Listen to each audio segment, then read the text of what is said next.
बहुत बड़ी उम्मीद है सिर्फ गुजरात के नहीं पूरे भारत की जन जन की, क्योंकि आज़ादी के जंग में जो आंदोलन आज़ादी के लिए चल रहा था उस आंदोलन का नेतृत्व करने वाले सबसे कई लोगों ने किया है। पर हम जन जन के मन में जो तीन नाम है, गांधी, नेहरू और सरदार, गांधी, नेहरू और सरदार में से वो दो नेतृत्व जो है वो गुजरात से निकला। उसी तरीके से बाबा साहब भीमराव अंबेडकर को भी जब प्रतिज्ञा लेनी थी तो वो चैत्य भूमि जो है वडोदरा, वहाँ पर जाके उन्होंने अपना प्रतिज्ञा ली इस पूरी मुहिम में। तो ये गांधी, सरदार, नेहरू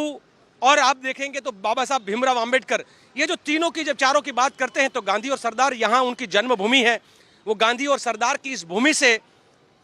हम लोगों को सबसे बड़ी प्रेरणा ये मिलती है कि शासक कितना भी मजबूत क्यों ना हो,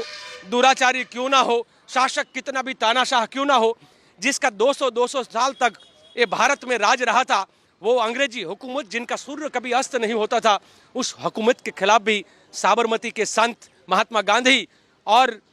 लोखंडी पुरुष गुजराती में जिसको बोलते हैं,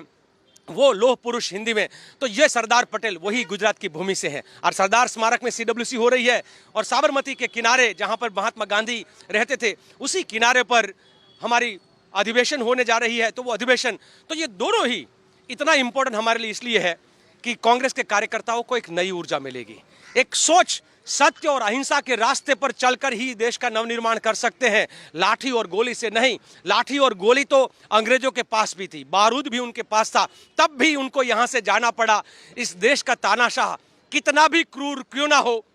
जैसे कंस को कृष्ण के सामने जाना पड़ा था, रावण को राम के सामने जाना ही पड़ा था, और उसी तरीके से सबको समन्याय, स्वाभिमान, स्वावलंबन, समानता की बात करने वाली सोच जो है, इस देश के संविधान में मानने वाली जो सोच है, उसके सामने संघिस्तान की सोच वाले को जाना पड़ेगा।